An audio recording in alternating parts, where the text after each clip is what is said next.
رب کو ماننے والوں کے لیے رب کی محبت فرض ہے۔ حدیث میں آتا ہے کہ اللہ کے نبی صلی اللہ علیہ وسلم نے فرمایا کہ جس بندے کے دل میں اللہ اور اس کے نبی صلی اللہ علیہ وسلم کی محبت سب محبتوں سے بڑھ کر نہ ہو تب تک اس کا ایمان ٹھیک نہیں ہے۔ اور اللہ تعالیٰ فرماتا ہے کہ میں اپنے اس بندے سے محبت کرتا ہوں جو مجھ سے محبت کرتا ہے۔ اس لیے اللہ کی محبت کو دنیا کی تمام محبتوں سے بڑھ کر اور اوپر رکھنا ہے۔ اس کے علاوہ کسی کی محبت اس سے اوپر نہ جائے۔ اور محبت کہتے کسے ہیں؟ محبت کہتے ہیں کہ جو چیز ہمیں پسند ہے، ہمارا دل اس چیز کی طرف کھینچے جو ہمیں پسند ہے، ہمارا دل اسی چیز کی طرف بڑھنے لگے اس کی کسی بھی کوالٹی کی وجہ سے، اور وہ کوالٹی اس چیز کی ہمیں لذت دیتی ہے۔ محبت لذت دیتی ہے، انسان کو اس میں مزہ آتا ہے، اور جس سے بھی ہو اس میں کچھ نہ کچھ ایسا ہوتا ہے جس کی وجہ سے یہ لذت ملتی ہے، جس کی وجہ سے ہم اس کی طرف کھنچتے ہیں۔ لیکن جو 5 سینسز ہوتے ہیں ہمارے، دیکھنا، سونگھنا، سننا، چھونا، یہ سب جو ہوتے ہیں یہ تو جانوروں میں بھی ہوتے ہیں، اس وجہ سے وہ بھی کچھ چیزوں کو پسند کرتے ہیں، زبان کی لذت کی وجہ سے، دیکھنے میں۔ لیکن انسان کے اندر ایک 6th سینس ہوتا ہے جس کی وجہ سے وہ ان چیزوں کو بھی پسند کرتا ہے جس کو جانور پسند نہیں کر سکتے، اس میں وہ فرق ہی نہیں کر سکتے کہ یہ چیز اچھی ہے، یہ چیز محبت کے لائق ہے۔ ایک سمجھ لیں کہ ایک بہت اچھا سا خوبصورت سی شاعری لکھی ہے، ایک غزل لکھی ہے بہت خوبصورت، اور ایک پیج پر کچھ بکواس لکھی ہے، کچھ اناب شناب لکھا ہے۔ تو جانور کو کیا محبت؟ اس کو تو پیج سے ہی محبت نہیں ہے۔ خیر اگر اسے پیج سے محبت ہے اور اسی کلر میں کر کے لکھ دیا جائے تو وہ دونوں کو سیم سمجھے گا، نہ اس کا اس سے کوئی محبت کا تعلق، نہ اس کی پسند کا تعلق۔ لیکن انسان کو دیکھو شاعری سے محبت کرتا ہے۔ جانور کو نہیں پتا کہ کون سا شخص زیادہ حکمت والا ہے، کون زیادہ وائز ہے، وزڈم سے اسے کوئی محبت نہیں۔ انسان وزڈم سے محبت کرتا ہے۔ اخلاق کا جانوروں کو کچھ نہیں پتا، اچھے اخلاق والے کون ہیں، برے اخلاق والے کون ہیں، تو وہ نہ اخلاق سے محبت کرتے ہیں، میٹھی زبان سے محبت نہیں کرتے ہیں۔ ان کے لیے تو والیوم کا زیادہ اور کم ہونا میٹر کرتا ہے۔ ان کے لیے نہیں کس والیوم پہ کیا بات بولی گئی، کیا لفظ بولے گئے، کون سے لفظ کا سلیکشنز کیا گیا، تو لیکن انسان پسند کرتا ہے، کچھ اسپیسیفک ورڈز ہیں جس کو وہ پسند کرتا ہے، جو اس کے دل کو خوش کر دیتے ہیں، کچھ ورڈز ہیں جو اس کے دل کو مایوس کر دیتے ہیں، برے لگتے ہیں، نفرت ہوتی ہے جن لفظ سے۔ یہاں تک کہ کچھ انداز بھی ایسے ہوتے ہیں، باڈی کی لینگویج ایسی ہوتی ہیں کچھ جو انسان کو پسند ہیں، ریسپیکٹ اور ڈس ریسپیکٹ سے ریلیٹ کرتی ہیں۔ تو انسان کے پاس ایک سینس ہے جو اور مخلوقوں کے پاس نہیں ہے۔ اسی لیے وہ انسان جو ان پر کمال حاصل کرتے ہیں، ان میں سے کسی بھی چیز پر، ان کا نام تاریخوں میں لکھا جاتا ہے، لوگ انہیں یاد کرتے ہیں۔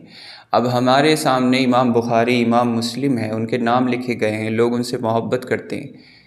ان سے ہمیں اب تو کوئی فائدہ نہیں ہو رہا، تو ہم کس وجہ سے ان سے محبت کرتے ہیں؟ ان کے علم کی وجہ سے، انہوں نے جو خدمت کی اور وہ فائدہ ہمیں پہنچایا، جو اگر ہم جانوروں کے لیول پر جا کر سوچیں تو وہ کوئی فائدہ نہیں ہے۔ کتابیں ہیں کچھ، اور جانوروں کو کیا لینا دینا، لیکن ہمیں پتہ ہے وہ کتنی فائدہ مند چیز ہیں، ہمارا سب کچھ اس سے جڑا ہوا ہے۔ اور جن لوگوں نے، یہ تو چلے بہت بڑا کام ہوا دین کو پہنچانا دوسروں تک، جو کہ سب سے بڑی چیز ہے۔ اب شیکسپیئر کو لے لیں، شیکسپیئر نے کیا کیا ہے، اور غالب کو لے لیں، علامہ محمد اقبال کو لے لیں، تو یہ لوگ کیوں ہم ان سے محبت کرتے ہیں؟ اگر علامہ محمد اقبال نہیں بھی ہوتے تو دین میں تو ہماری کوئی کمی نہیں آتی، دین تو کمپلیٹ تھا۔ لیکن انہوں نے اپنے اندر دین کی جو کوالٹی انہوں نے اپنے اندر پیدا کی، وہ ان کو اتنا خاص بنا گئی کہ آج تک ہم انہیں یاد کرتے ہیں، ہسٹری میں ان کا نام لکھا ہوا ہے، ہم سے محبت کرتے ہیں، وہ کسی بھی طرح کی محبت ہو۔ اور جو بزرگ گزرے ہیں، اور یہ تو چلے مسلم لوگوں کی بات ہو گئی، غیر مسلم میں بھی کچھ ایسے خدمت گزار انسانیت کے گزرے ہیں جن کی اب تک ہم محبت کرتے ہیں، پوری انسانیت ان کو اچھا مانتی ہے، باقی اللہ جانے ان کے انجام کیا ہوں گے۔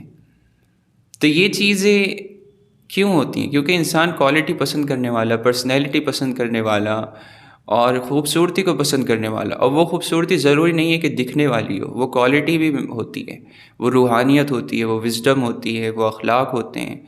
تو یہ چیز انسان اس کو بھی پسند کرتا ہے. تو یہ انسان کے اندر کی ایک کوالٹی ہے. اب یہ چیز انسان جب دیکھتا ہے تو انسان کے اندر یہ چیز ڈالنے والی ذات کی طرف محبت ہونا لازمی ہے. اور یہ تب ہوتا ہے جب انسان اس ذات کو جانتا ہو. کیونکہ دیکھیں ہم نے بات کی تھی کہ انسان اپنی ذات سے ہی رب تک پہنچ سکتا ہے، کیونکہ وہ اس کی باڈی اتنی پرفیکٹ بنی ہوئی ہے کہ اس کو بغیر کسی کوشش کے، بغیر کسی کریٹر کے بنایا ہی نہیں جا سکتا. سمپلی اگر وہ امام ابو حنیفہ رحمۃ اللہ علیہ کا قصہ ہے کہ ایتھیس لوگوں سے ان کی ایک ڈیبیٹ تھی. وہ ایتھیس لوگ ان کا انتظار کرتے رہے. امام ابو حنیفہ بہت لیٹ ہو گئے، وہ سمجھے آئیں گے ہی نہیں. جب وہ لیٹ بہت آئے تو ان سے پوچھا کہ آپ اتنا لیٹ ہو گئے کہ ہم لوگ سمجھ رہے تھے آپ آئیں گے نہیں. تو وہ بولے کہ میں دریا پڑتا ہے میرے راستے میں اس کو پار نہیں کر پا رہا تھا کیونکہ وہاں پر کوئی ناؤ نہیں تھی، کوئی ناؤ چلانے والا جو مجھے یہاں تک لے آئے دریا کے اس پار. میں ویٹ کر رہا تھا اور اسی وجہ سے لیٹ ہو گیا، اور کوئی مجھے لاسٹ تک ملا ہی نہیں. تو پھر لوگوں نے پوچھا کہ آپ کو جب کوئی ملا ہی نہیں تو آپ آ کیسے گئے، پھر کیسے آ گئے؟ تو انہوں نے کہا کہ وہ ایک پیڑ لگا ہوا تھا، وہ ایک دم اکھڑا وہاں سے، اور وہ اس کے اندر کی لکڑی پٹلوں میں بدل گئی اور وہ پٹلے جڑ گئے اور ایک ناؤ بن گئی، اور پھر میں اس میں بیٹھا اور وہ خود چلنے لگی اور اس نے مجھے یہاں چھوڑ دیا. سب بولے ایسا کیسے ہو سکتا ہے، یہ کیسی باتیں کر رہے ہیں آپ، اتنے بڑے امام ہیں. تو وہ بولے جب تمہیں اس بات پر اتنی حیرت ہو رہی ہے کہ کوئی ایک پیڑ خود کٹ کر خود ادھر آ سکتا ہے، تو ایک انسان جو اتنا کمپلیکس میکینزم پر چل رہا ہے وہ خود کیسے بن سکتا ہے؟ خود سے تو کچھ بھی نہیں ہوتا. تو وہ ایک ان کی دلیل تھی. اور وہ جو ایتھیس سے بحث کرنے آئے تھے وہ شروعات ہی انہوں نے اس چیز سے کر دی، سب کے سامنے کامن سینس سے. تو یہ چیز انسان کو بتاتی ہے کہ اس کو کوئی بنانے والا ہے. اور جب وہ دیکھتا ہے کہ مجھے بنانے والے نے مجھے کتنا پرفیکٹ بنایا ہے، میرے اندر کیا کوالٹیز رکھی ہیں، اس دنیا میں کیا کیا کوالٹیز رکھی ہیں، اس دنیا میں کیسا کیسا حسن رکھا ہے، تو جب میں ان چیزوں سے اٹریکٹ ہو رہا ہوں، ان چیزوں کی محبت مجھ پر اتنی غالب ہو رہی ہے، تو ان کے بنانے والے کی محبت تو سب سے اوپر ہونی چاہیے، جس کی طرف سے یہ سب آیا ہے، جس کی طرف سے یہ سب کریٹ ہوا ہے. تو یہ چیز ہمیں خدا کی محبت کی طرف لے کر جاتی ہے. اپنی پرفیکشن کو دیکھ لینا، اپنی صلاحیتوں کو دیکھ لینا خدا کی محبت کی طرف لے کر جاتا ہے. اور جب انسان خود سے اتنی محبت کرتا ہے تو جس نے اس کو اس لائق بنایا کہ اس کی محبت، اس کو اپنے آپ سے محبت ہے، کس وجہ سے؟ کیونکہ میں پرفیکٹ ہوں، مجھے اتنا اچھا میں اتنا اچھا ہوں. تو جس نے تمہیں اتنا اچھا بنایا ہے اس کی محبت تمہارے اوپر لازمی ہے. پھر انسان کی ایک محبت کی وجہ ہوتی ہے کہ جو اس کو فائدہ پہنچانے والے لوگ ہوتے ہیں، جس چیز سے بھی اسے فائدہ پہنچتا ہے وہ اس سے محبت کرنے لگتا ہے. پھر اس میں وہ حسن نہیں دیکھتا، اس چیز کے وہ فائدے دیکھتا ہے کہ یہ چیز مجھے کتنا فائدہ دے رہی ہے. تو دنیا میں جتنی بھی چیزیں ہمیں فائدہ دے رہی ہیں، جو بھی پھل ہو، غذا ہو، جو مقام ہو، جو لوگ ہوں، جن سے بھی ہمیں فائدہ جس طرح کا بھی پہنچتا ہے، اس میں کچھ بھی ہم سوچ سکتے ہیں. جو آج تک پیسے کا، دولت کا، مال کا، نالج کا، اور لذت کا، اور زبان کی لذت ہو، دل کی لذت ہو، آنکھوں کی لذت ہو، اسٹیٹس ہو، کچھ بھی ہو، وہ تمام لذتیں پہنچانے والی جتنی بھی چیزیں ہیں وہ کس نے بنائی ہیں؟ وہ رب نے بنائی ہیں. تو اور رب نے ہی الاؤڈ کیا کہ وہ آتا ہے. حدیث ہے، مشہور حدیث ہے کہ دنیا کی تمام چیزیں مل کر تمہیں کوئی فائدہ دینا چاہیں تو نہیں دے سکتی جب تک اللہ نہ چاہے، اور دنیا کی تمام چیزیں تمہیں نقصان پہنچانا چاہیں نہیں پہنچا سکتی جب تک اللہ نہ چاہے. اگر اللہ چاہے گا ہی تو ان لوگوں نے تمہیں فائدہ دیا. جو کچھ آج تک تمہیں فائدہ ہوا، جس بھی جگہ سے ہوا، وہ اللہ کے چاہنے سے ہوا.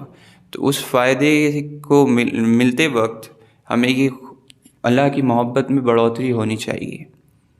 جب بھی ہم کہیں سے ہمیں فائدہ ملے، اس شخص سے محبت ہونے سے پہلے اللہ کی محبت اس سے زیادہ ہونی چاہیے. لیکن ریزن تو بہت سارے ہیں اللہ سے محبت کے، لیکن ہمیں ایک ریزن یہ بھی ہے کہ وہ ہمارا رب ہے. ایک روایت میں آتا ہے پچھلی امتوں کی کہ اللہ تعالیٰ فرماتا ہے کہ میں اپنے اس بندے کو محبت کرتا ہوں جو مجھ سے بنا کسی کنڈیشن کے محبت کرتا ہے. کیا میرے بندے مجھ سے محبت نہیں کرتے اگر میں جنت اور جہنم دونوں کو ہی نہ بناتا؟ یعنی جنت کی خواہش میں اور جنت سے جہنم سے ڈر کر ہی محبت کریں گے مجھ سے. یہ اگر میں یہ دونوں نہ بناتا تو کیا میری ذات اس لائق نہیں کہ یہ مجھ سے محبت کریں؟ تو ان پر لازم ہے کہ مجھ سے بغیر کسی کنڈیشن کے محبت کریں، اور وہ بندہ مجھے زیادہ پسند ہے۔ تو یہ تمام جو کنڈیشنز ہیں اللہ سے محبت کرنے کی، یہ تو ہیں، لیکن اللہ تعالیٰ کی ذات ہی اس لائق ہے۔ حضرت علی رضی اللہ عنہ بھی فرماتے ہیں کہ میں اللہ سے نہ جنت کے لالچ میں نہ جہنم کے ڈر سے اس کی عبادت نہیں کرتا، میں اس کی عبادت اس لیے کرتا ہوں کیونکہ وہ میری عبادت کے لائق ہے، وہ ہر اس چیز کے لائق ہے جو اس کی عبادت میں کی جائے۔ اور اسی لیے ہمارا جو یہ تو ایک وہ ہو گیا، مطلب ہائیسٹ تھنکنگ ہو گئی اللہ کے بارے میں، ہائیسٹ مینٹیلٹی ایک بندے کی کہ میں اللہ کا بندہ ہوں اس لیے اس کی عبادت کر رہا ہوں، مجھے نہ جنت کا لالچ ہے نہ جہنم کا ڈر ہے۔ لیکن ہم جیسوں کے لیے تو یہ شروعاتی چیزیں ہونا ضروری ہیں کہ اس نے ہمیں بنایا، یہ دنیا میں خوبصورت چیزیں بنائی، جو تمام فائدہ دینے والی چیزیں ہیں وہ اسی کی طرف سے ہیں، تمام حکمتیں تمام طاقتیں سب اسی کی طرف سے ہیں۔ تو اس بنانے والے سے ہمیں ان چیزوں کی جتنی محبت ہے ہمارے دل میں دنیا کی، تو ان چیزوں سے زیادہ اس کی محبت ہونی چاہیے، ان لوگوں سے زیادہ اس کی محبت ہونی چاہیے جس نے یہ تمام چیزیں بنائی ہیں۔ ہمیں خود سے محبت ہے تو ہمارے بنانے والے کی محبت ہمارے دل میں ہم سے زیادہ ہونی چاہیے۔ تو ہمیں تو یہیں سے شروعات کرنی ہے، اور ہمیں محبت کی شروعات ضرور کرنی ہے، کیونکہ یہ ایک مسلمان کا فرض ہے، یہ ڈیوٹی ہے، تو یہ ایک لازمی چیز ہے۔